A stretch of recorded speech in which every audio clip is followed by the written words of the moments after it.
Today I'm going to give you 5 tips on how to draw and illustrate stylized characters. And we're starting this video right now.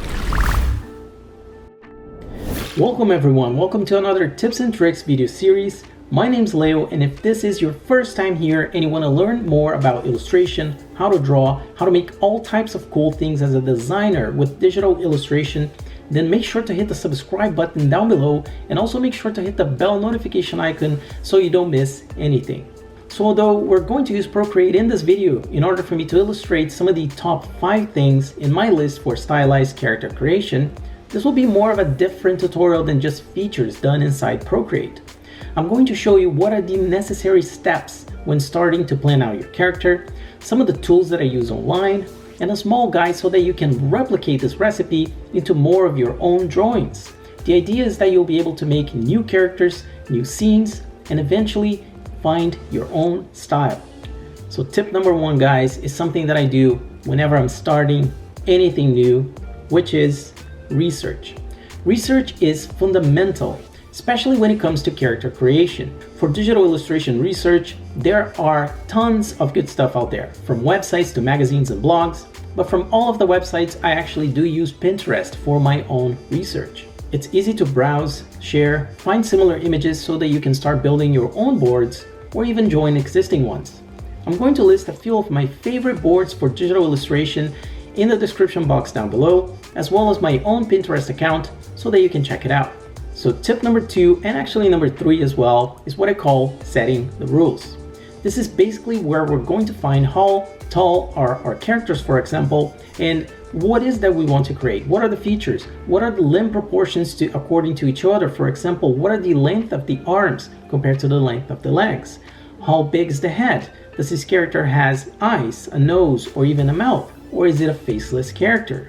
Setting these rules as you sketch makes it easy down the road for you to expand the universe of that character. It makes it easy also for you to add more characters into your scenes and know what they'll be capable of doing in terms of expression in your illustrations. So let's go back to tip number 2, setting the base. Now that you've done your research and you have an idea where you want to go, again, this doesn't have to be anything final, but just some references where you want to actually explore and take that character to. We're going to open Procreate, or even at this stage, take a piece of paper and pencil, and we're going to build the base of our character. In order to do that, I actually highly recommend you to download first the human body style sheet that is also available in the description box down below, so that you can have a sense for where things are in relation to each other, and then place that image on the left side of your Procreate canvas on a new file. Then making another layer on top of that layer, we're going to find the joints, where they're located, the shoulder blades, find where the hips are, find where the knees are, and the elbows and the neck, and so on and so forth. Now on the right side of the canvas, we're going to make a duplicate of that drawing so that we can see the human proportion on the left, and we're going to create our stylized version on the right. In this case, I'm making the torso shorter in relation to the legs. I'm extending the arms as well as also scaling down the head.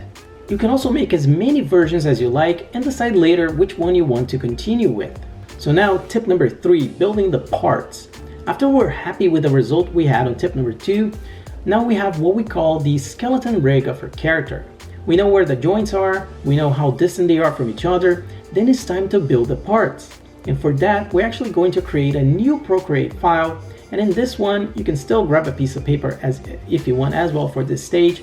We're going to sketch a library of sorts for our new character. So here's the best example that I can give with some of my latest designs. I've created a series of heads, then I'm going to do a series of arms and possibly hand poses. I could keep going here on and on in terms of like different shoes that I could make for this character, different styles of hats, and I think you get the idea. Building the parts makes the rest of the process also much easier when assembling your new character. Now we have our recipe. Tip number 4 is to work with a minimal color palette. There are again tons of information and videos about the subject of color theory. I like to keep things simple and evolve them as I go, so starting with a 4 to 5 maximum color palette is a great idea so that you don't get too overwhelmed with details. Plus, actually, stylized characters, they do go really well with a simple color execution. My recommendation for websites, for color websites, is of course the Adobe Cooler, and a website service that I've been using quite a bit called Color Supply. And it helps you to gather special palettes based on certain rules.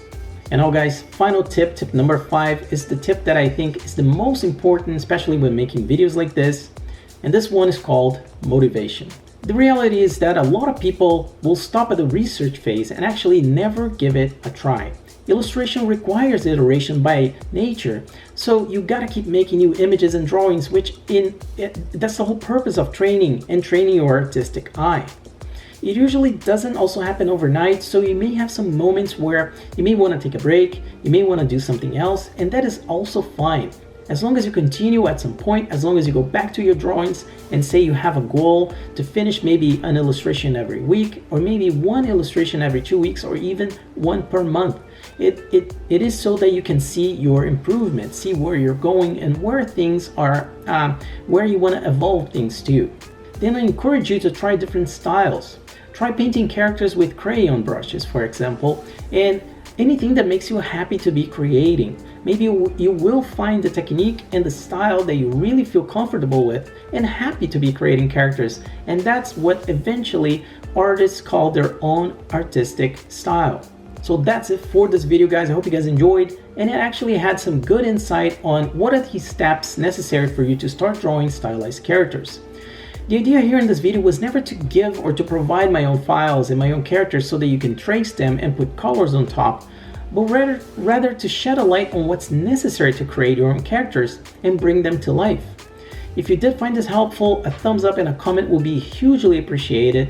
Also, feel free to ask any questions about the subject in the comment section down below. Here's a couple other videos you may find it interesting on the right side of the video. Make sure to subscribe if you're new to this channel. And thanks again for watching, and I'll see you on the next one. Ciao.